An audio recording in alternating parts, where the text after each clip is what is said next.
Oke, baik, Bapak Ibu sekalian.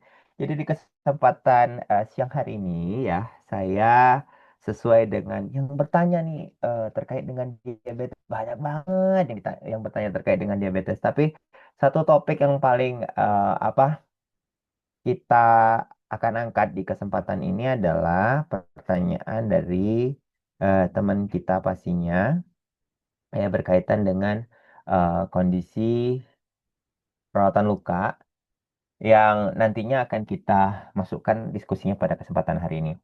Nah, saya disclaimer dulu bahwa nanti akan banyak ya terkait dengan foto, video, dan beberapa proses daripada perawatan yang akan kita lakukan dan akan kita diskusikan di kesempatan ini. Jadi, Bapak Ibu bisa mengambil sebagai pembelajaran ya, khususnya di uh, topik pada kesempatan hari ini.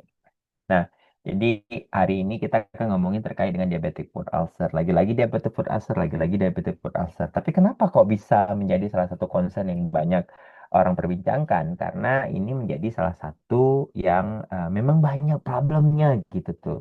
Jadi kalau orang pasien dengan permasalahan diabetes, komplikasinya luka, itu akan banyak banget apa namanya?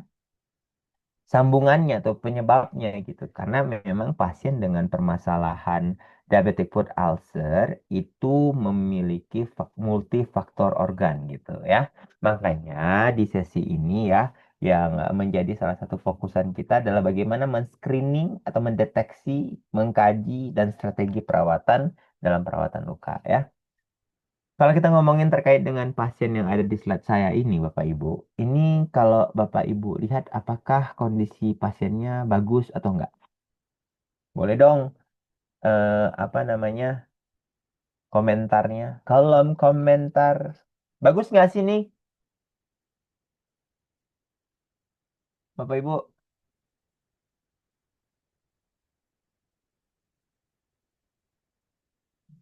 Bagus nggak sih? Ini, oh Madura, Sumatera Barat. Coba dong, lihat di slide saya, kira-kira kalau luka ini bagus nggak sih?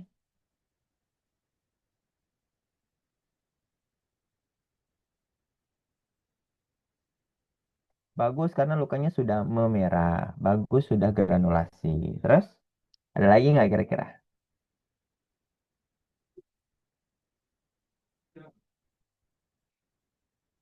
Hipergranulasi kayaknya Pak. Oke, bagus. Berarti artinya sudah ada analisis yang lebih terlihat lagi. Infeksinya sudah tidak lagi. Oke, artinya udah mulai ya melihat satu luka bukan hanya kita melihat granulasinya, tetapi kita melihat apakah granulasi ini kategorinya bagus atau tidak, gitu ya. Artinya dia ada nggak indikasi lain? Karena Bapak Ibu, ada beberapa kondisi yang bisa kita lihat pada saat men-screening pasien dengan dasar luka merah. Salah satunya adalah ketika dia dasar luka merah, berarti artinya akan ada terjadi proses epitalisasi, gitu tuh. Pertanyaannya, apakah epitalisasi yang bentuknya muncul seperti ini epitalisasinya normal nggak kira-kira? Nah, itu yang menjadi yang kita lihat. Nah, kalau tidak terjadi epitelisasi yang dia muncul dari tepi ke tengah, maka salah satu yang Bapak Ibu harus khawatirkan adalah pada saat dia nanti akan melakukan proses penutupan, apakah dia sempurna atau tidak. Nah, gitu tuh Bapak Ibu. Karena udah jelas ini granulasinya oke, terus tadi ada hipergranulasi juga yang disebutin dan udah nggak infeksi lagi toh, ya. Sehingga ini menjadi salah satu apa namanya cikal bakal asesmen dari si wound clinician. Kenapa saya tanya demikian? Karena banyak sekali proses terjadi berulang. Setelah dia kondisinya granulasi menutup, ada muncul lagi gitu tuh. Nah, ketika ada pasien muncul lagi, berarti yang harus kita khawatirkan adalah di awal, pada saat dia terjadi penyembuhan atau dia penutupan, apakah pada saat dilakukan pembersihan dia sudah benar atau belum? Kenapa? Karena dia muncul lagi lukanya. Terus di tempat yang sama lagi misalnya, ya. Terus yang kedua adalah em, kira-kira terjadi proses infeksi itu gara-gara apa kalau misalnya dia berkurang? ya. Apakah tadi kondisinya dibersihkan benar atau tidak? Terus epitelisasi yang muncul ini dia kondisinya bagus atau tidak? Karena kalau ngelihat yang di bawah ini, nih yang ini nih, ini ada bagian-bagian yang dia muncul terjadi kerusakan kembali. Artinya ada ketika terjadi proses berjalan itu offloadingnya kurang benar, gitu tuh. Sehingga dia masih ada terjadi gaya gesekan dan yang lainnya. Nah ini sering terjadi pada pasien-pasien dengan kasus diabetic foot ulcer. Kalau ini terjadi, maka resikonya apa Bapak Ibu? Resikonya dia terjadi infeksi berulang. Kalau dia terjadi infeksi berulang, dia akan lebih berat dari kondisi yang awal. Kenapa? Karena ini kita butuh menganalisis secara baik karena pasien-pasiennya sudah dapat antibiotik, sudah dapat ini sehingga akan ada kemungkinan besar dia terjadi resistensi. Nah, gitu tuh. Sehingga ketika dia terjadi muncul infeksi berulang, maka resiko amputasi itu bisa lebih tinggi. Nah, kenapa menjadi sebuah latar belakang dari proses perjalanan penyakit diabetes itu kita harus paham terkait mendeteksi dini sebaik mungkin. Kenapa? Karena pasien-pasien yang terjadi proses pergesekan seperti tadi, Bapak Ibu, itu biar lama-kelamaan dia akan membentuk yang namanya kalus. Setelah dia kalus, akan membentuk yang namanya luka. Sampai dia terjadi proses osteomilitis. Menjadi salah satu yang sangat fokus di pembelajaran ini adalah kaki, kulit kaki, atau prosesnya pasien dengan diabetes yang kakinya ada kalus, itu bantalannya udah hilang, Bapak Ibu. Kalau dia terjadi kalus, artinya dia sudah terjadi proses pelukaan.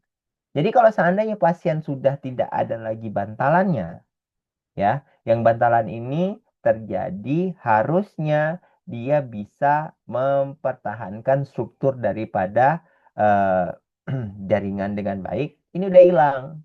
Apa sih bantalan tadi? Salah satu bantalan yang kondisinya bisa kita lihat pada saat pasien berjalan itu adalah satu, ya, kondisi daripada si kulitnya utuh atau tidak. Kalau dia tidak utuh, maka seperti tadi, berarti Bapak Ibu harus ganti bantalannya. Kalau dia udah nggak ada. Artinya kalau dia masih tergesek kayak tadi, berarti dia bantalan yang nggak ada lagi. Jadi harus diganti. Mau pakai apa bantalannya? Biasanya Bapak Ibu kalau pakai bantalan untuk perawatan luka apa Bapak Ibu?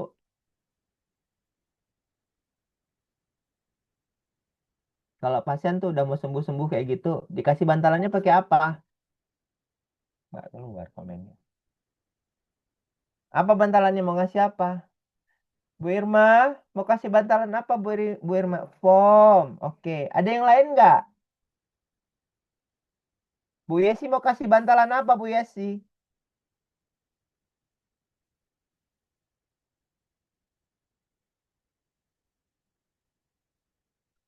Apa? Salah satunya. Sun, sandal. Iya, ada foam. Sandal. Jadi kalau seandainya pasien tersebut ya udah kita pakaikan balutan dressing tapi masih ada terjadi penekanan, berarti ada salah satu seperti sandal ketika dia berjalan yang tidak proper. Makanya Bapak Ibu nanti akan apa ya betul gitu tuh sandal ya. Kenapa? Karena pasien-pasien yang datang di tempat kita itu butuh kita screening terlebih dahulu. Nah, salah satunya adalah untuk menentukan apakah pasien ini butuh nggak terkait dengan offloading tambahan tadi. Jadi salah satunya adalah foam, sandal ya, yang bisa digunakan sama teman-teman sekalian. Nah, bentuk screeningnya apa? Di sini bisa menggunakan namanya Inlo 60 second ya, di mana Bapak Ibu akan mengecek perfusi pasien, neuropati atau kondisinya penurunan sensasi pada kondisi kaki pasien. Kemudian selanjutnya adalah menilai deformitas kaki dan menentukan resikonya ya dari kondisi pasien ini. Dengan menggunakan apa? Monofilament test, Karputala, dan ABPI. Pertanyaan saya, Bapak Ibu sudah ada belum monofilament test? Sudah ada belum?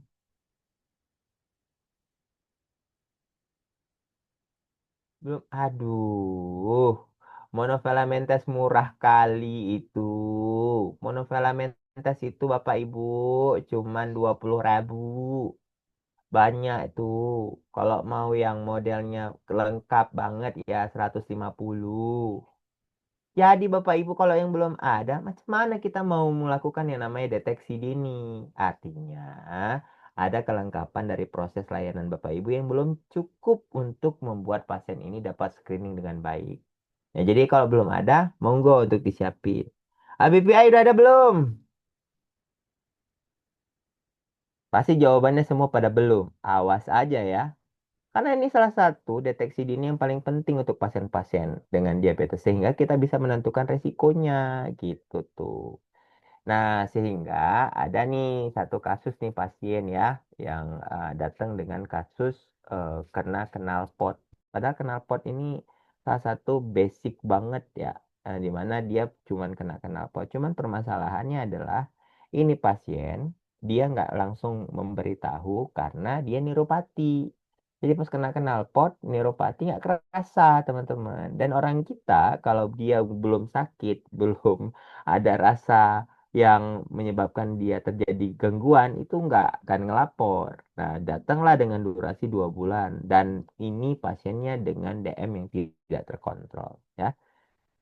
Nah, ini bisa kita lihat bahwa kondisi pasien dengan seperti ini Bapak Ibu yang bisa kita lihat itu adalah satu, yang kita tentukan adalah dasar lukanya dulu, ya. Dua, kita tentukan terkait dengan kondisi ada nggak bagian-bagian yang mulai terjadi resiko sampai adanya osteomilitis. Karena kerusakan pada kaki yang tadi saya bilang bantalannya cukup tipis tuh, sebenarnya kaki itu kalau nggak dilindungi, khusus pada pasien dengan diabetes, kulitnya tuh cukup tipis Bapak Ibu. Jadi kalau rusak dikit itu cepat banget dia sampai ke tulang.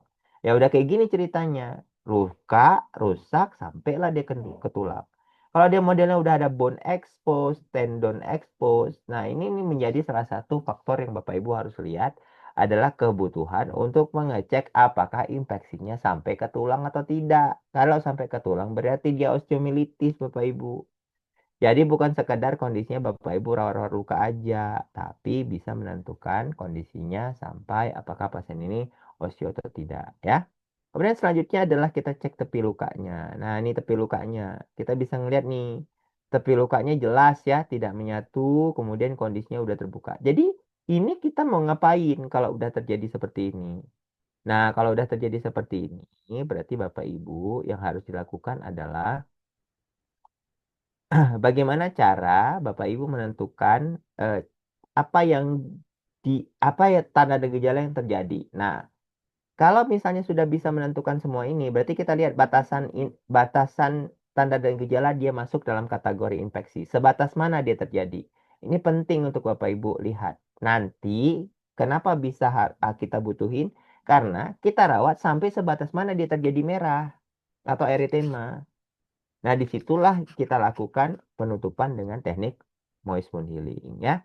Kemudian, berapa banyak cairan yang keluar? Nah, kalau cairan yang keluar kondisinya dia terlampau banyak, berarti Bapak Ibu harus bisa menentukan mau kapan diganti balutannya, berapa lama dikasih balutannya, gitu kan prosesnya.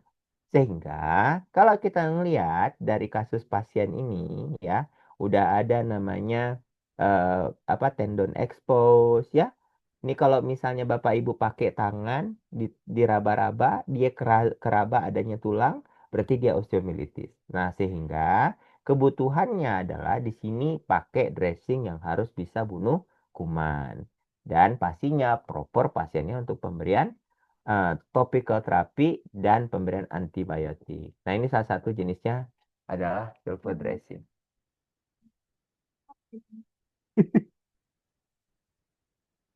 Gitu, Bapak Ibu ya. Terus kita tutup fiksasi. Nah, ini yang saya bilang tadi. Kalau dia kondisinya udah rusak parah kayak gitu, jangan dibiarin. Jadi kasihlah namanya offloading. Nah, offloading inilah yang nanti akan membantu banyak-banyak banyak pasien tidak terjadi aktivitas yang terlampau banyak, khususnya pada kaki. Dan ketika dia melakukan aktivitas, juga dia punya bantalan yang cukup proper. Nah, di sesi ini ada yang nanya nih Bapak Ibu, ya ada pasiennya awalnya kalau kita ngeliat tuh ya ada luka di bawah sela-sela jari yang modelnya terkupas seperti itu dan warnanya putih-putih, Bapak Ibu. Ini adalah salah satu kondisi yang sering terjadi pada kasus-kasus pasien ya dengan yang namanya diabetes. Nah, awalnya itu ada kutu air ya. Bapak Ibu tahu ya kutu air ya? Kutu air tuh biasanya warnanya tuh akan putih-putih kayak gini nih ya. Artinya ini pasien ini infeksinya bukan hanya sekedar bakteri, tetapi dia juga jamur. Gitu Bapak Ibu. Jadi harus dapat antimikrobial yang bisa bunuh jamur dan bunuh kuman. Gitu tuh Bapak Ibu. Pertanyaan kedua adalah infeksi yang terjadi pada kondisi luka ini setelah dilakukan perawatan ya itu apa kondisinya terjadi iskemia yang berlanjut nih kondisinya. Jadi kalau ada pasien kayak gini, dia dengan infeksi, yang Bapak Ibu harus lakukan apa? Cek salah satunya pakai oximetry untuk cek saturasinya. Terus cek capillary level temp-nya. Kira-kira dia balik nggak perfusinya dengan baik. Kayak gitu Bapak Ibu. Kalau ada ABPI, cek ABPI.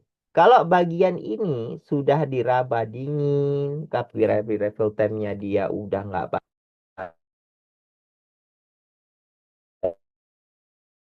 sesuai waktunya, pasiennya adalah unstable. Artinya pasiennya perfusinya nggak bagus. Jadi kalau pasiennya perfusinya nggak bagus, yang dilakukan sama Bapak Ibu apa? Berarti kita harus berkolaborasi dengan dokter yang mampu memberikan obat vasodilatator. Gitu Bapak Ibu. Nah, siapa yang bisa? Ya penyakit dalam, vaskuler, ya itu bisa Bapak Ibu. Untuk apa? Tujuannya untuk mencegah terjadi nekrosis, kerusakan jaringannya. Ditambah dengan apa? Ditambah kita yang kondisinya punya perawatan luka dengan pemberian silver untuk tujuannya autolysis debridement atau prosesnya menurunkan inflamasi tadi, itu bisa bekerja dengan baik, maksudnya bisa berjalan. Makanya kenapa butuh banget kasus-kasus pasien yang kondisinya setelah misalnya dia ada luka, kita cek nih di bagian ini nih. Dia mulai terjadi unstable, ya. Maka kita butuh untuk berkolaborasi. Butuhnya itu, ya. Nah, jadi apa yang mau Bapak Ibu lakukan kalau dia udah jadi nekrosis? Berarti kalau dia udah jadi nekrosis adalah cepat-cepat untuk nurunin inflamasinya biar dia nggak berjalan kemana-mana. Karena kalau ngelihat dari kasus ini, dia inflamasinya udah mulai jalan nih. Dia udah mulai masuk ke bagian punggung kaki dengan warna perubahan eritema di sekitar lukanya. Kalau ini udah terjadi, berarti Bapak Ibu sudah bisa untuk memberikan kolaborasi salah satunya antibiotik yang sesuai untuk pasiennya. Ditambah dengan tadi saya bilang, kalau dia udah mulai unstable, jaringannya nggak bagus, perfusinya nggak bagus, ya berarti kondisinya harus ada pemberian obat-obatan vasodilatator. Nah, ini penting sekali untuk kita lakukan apa namanya kolaborasi secara baik ya. Oke, nah itu yang apa rekomendasi dari saya untuk sesi ini. Silakan Bapak Ibu yang mau bertanya.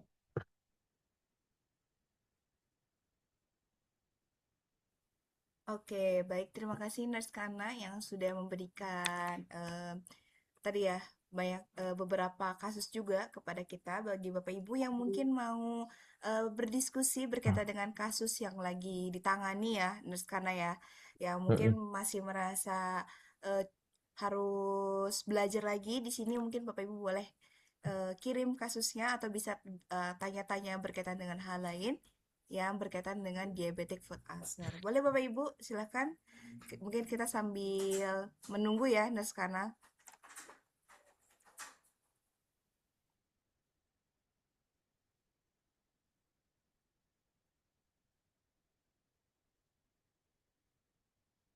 Oke, nih Nurse, karena ada pertanyaan dari Ibu Erna. Comprehensive management termasuk diet dan pola hidup bagaimana ya Nurse? Nah, mungkin Menarik Menarik sekali. sekali nih. Jadi kalau pasien-pasien yang kondisinya dia datang belum dengan luka, sebenarnya eh, ini menjadi salah satu faktor yang memang harus kita cek secara baik. Karena kalau dia kondisinya sudah dilakukan perbaikan perfusi jaringan pun, kalau dia masih ada gula darahnya tinggi, itu faktor yang dapat juga menyebabkan nekrosis berlanjut. Makanya pada saat Bapak Ibu ketemu pasien dengan diabetes yang dia dengan unstable kayak gini Bapak Ibu ya, terus ditanya sama keluarganya, ini masih bisa disembuhin atau masih bisa diselamatkan atau tidak? Ya kalau kondisinya udah mulai nekrosis kayak gini tuh Bapak Ibu hampir 70% itu nggak bisa disembuhin. 30% masih nggak. Ya bisa. Cuman Bapak Ibu harus ngelihat kedalaman kerusakannya. Gitu tuh. Makanya ini butuh untuk dicek lagi sampai ke tulang. Bisa nggak kondisinya tulangnya masih kita selamatin? Ya kalau nggak bisa tulangnya diselamatin ya berarti kondisinya ya harus dilakukan pengangkatan jaringan gitu tuh. Apalagi kalau dia terus-terus unstable, terus belum dapat vaskular sampai hari ini nih apa pemberian obat dilatator misalnya untuk pembuluh darah. Ya, pasti dia akan terus nekrosis, dia nggak bisa diselamatin kalau udah ini. Atau dikenal dengan keterlambatan. Nah, terkait dengan diet sendiri, ini penting untuk bisa dikontrol pasiennya. Salah satunya adalah kalau seandainya gula darahnya tinggi dan pasien ini tidak patuh untuk minum obat gitu. Tapi kalau dia patuh minum obat, kemudian gula darahnya nggak tinggi kayak gitu, menurut saya yang perlu difokusin adalah pemberian obat vasodilatatornya. Itu penting.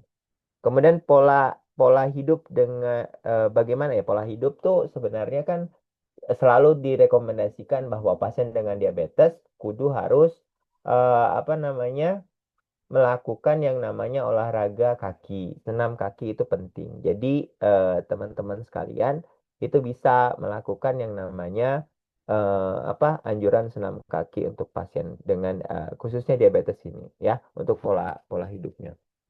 Makanya kenapa Ibu kalau besok Bu Erna punya pasien itu tuh boleh Bu dikasih satu diary untuk pasien itu satu hari itu makannya apa dan kira-kira pada saat dia makan itu kondisinya bisa naik atau tidak gulanya. Kalau dia naik, aktivitas apa yang bisa dilakukan untuk bisa menurunkan gula darah itu? Misalnya olahraga. Nah, nanti kita cek setelah olahraga gula darahnya bisa turun atau tidak. Itu penting, Bu. Nah, makanya kenapa saya bilang ibu dan bapak harus membentuk satu komunitas pasien dengan diabetes. Jadi pasiennya itu bisa dikelola dengan baik sama bapak ibu untuk di follow up selanjutnya. Gitu ya. Oke, terus saya ada kasus pasien DM, jari kaki luka sudah ada pes, terus ada kebiruan di jaringan setelah saya berikan silver. Jarinya setelah saya berikan silver kebiruan. Luka jadi merah, tapi setelah pertemuan selanjutnya malah ada pus lagi. Mohon arahan. Ini ya, pasiennya ini tah? Sepertinya berbeda Rizkana untuk kasusnya. Kalau untuk yang di bawah. Oh iya, beda ya. Sorry, sorry, sorry. Nah, eh, jadi kalau gitu, yang jadi gini. Teman-teman, kalau sudah melakukan yang namanya otolisis debedeman, ya, dia itu kondisinya akan ngebuka jaringan yang tadinya ketutup, ya, untuk dilunakkan. Setelah dia lunak, maka kompensasi tubuh itu akan mengeluarkan cairan yang banyak. Jadi, gimana kok kondisinya ada muncul lagi pes? Berarti ada kondisi di dalam sana yang belum bersih diangkat atau dibersihkan bagian jaringan matinya yang belum optimal. Jadi, kalau dia memang ada pes itu harus dibersihkan sampai ke bagian mana yang dia terlihat plus. Makanya saya bilang, Bapak Ibu, kenapa butuh ada eh, proses evaluasi selama 2 sampai 4 hari untuk melihat dasar luka itu jadi merah atau tidak gitu tuh. Jadi kalau seandainya dilakukan perawatan masih 1 2 hari, ya pastilah kondisinya akan masih muncul plus. Karena apa? Karena 1-2 hari itu prosesnya masih otolisis. Jadi makanya kenapa pemberian silver itu di posisi awal, misalnya kayak gini nih, kita mengelisisin yang tadinya awalnya dia kering, terus diberikan si apa namanya silver ini itu jadi lunak, ya pasti dia akan ngeluarin cairan. Makanya kenapa butuh Bapak Ibu ngebersihin. Itu sih. Makanya kenapa dia masih ada pus ya berarti masih ada jaringan matinya. Untuk luka seperti ini baiknya apa nih? Baiknya salep apa? Nggak beserta dressing nurse. Nggih. Oh nggih. Nggih beserta dressingnya. Kalau ini Kalau ini kan kondisinya udah epitel, berarti kalau epitel teman-teman tinggal support epitelnya, jaga kelembaban. Kasih aja Metcopazin Red pakai apa namanya kalsium alginate tuh cukup itu mah. Jalan dia tuh. Nah, nih pergranulasi nih, ya. Kasus DM di jari, kemudian kebiruan ya ini tadi. Ini Bapak Ibu, kalau saya lihat ini eh, ada di bagian dalam dari kondisi pasiennya yang ada jaringan matinya. Ini nih bagian-bagian yang mungkin agak terbuka-terbuka sedikit. Coba ambil aja pinset itu masukin ke dalam pinsetnya kemudian dibersihin pakai eh, coba untuk ngangkat di bagian-bagian dalam sana kayak gitu. Kalau di UKR Center sendiri kita punya namanya kamera termografi. Jadi kita bisa nentuin apakah jaringan tersebut dia betul granulasi sehat atau bukan. Jadi kita bisa nentuin bahwa dia ada inflamasi atau bukan. Kalau di Bukar Center ada itu. Kalau ini lagi deket-deket mau dicek boleh bawa ke sini. Kita untuk cek termoregulasinya apakah dia infeksi atau tidak. Tapi kalau di ibu, kalau kalau saya lihat ini kondisinya ada hipergranulasi berarti dia masih ada di dalamnya jaringan yang belum bersih. Jadi boleh ambil pinset masukin ke dalam bersihin tuh semua bagiannya. Dicatut-catut aja tuh di dalamnya biar keluar jaringan matinya. Prosesnya kayak gitu.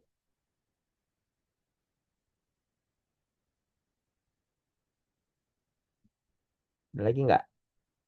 Ah. Kalus sudah ditangani sampai selesai 2 bulan, kemudian kalus muncul. Ya, itu tadi saya bilang, offloadingnya berarti kurang pas.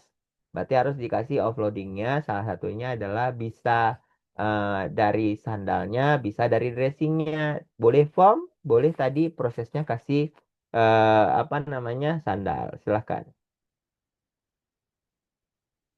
Luka bakar, kasih aja silver udah cukup. Saya lokasi di Madura, nah wah jauh ya. Kalau di Madura ke siapa? Mau main-main ke Mbak Foni kah? Boleh juga itu. Mbak Foni ada di Mojokerto. Untuk bisa itu boleh. Nah gitu Bapak Ibu. Ya untuk si dressing. Ini apa lagi nih? Satu lagi. Apa? Ini kenapa? Apa masalahnya ini? Masalahnya apa ini yang terakhir dikirim? Mohon koreksi. Ini saya kasih Medco dressing melolin. Rawat luka 4 hari. Apa ada koreksi lagi, Nes? Enggak. Lanjutin aja. Bagus sudah tuh. Tinggal apa evaluasi epitelnya yang bagus aja. Udah. Nutup ini sekitar 2 minggu lagi kali.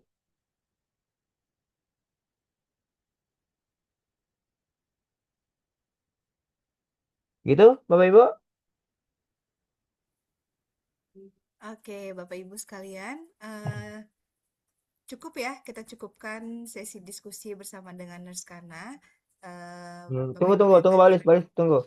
ya, Tidak perlu ganti form kah? Kalau misalnya form, cek apakah dia hipergranulasi atau bukan.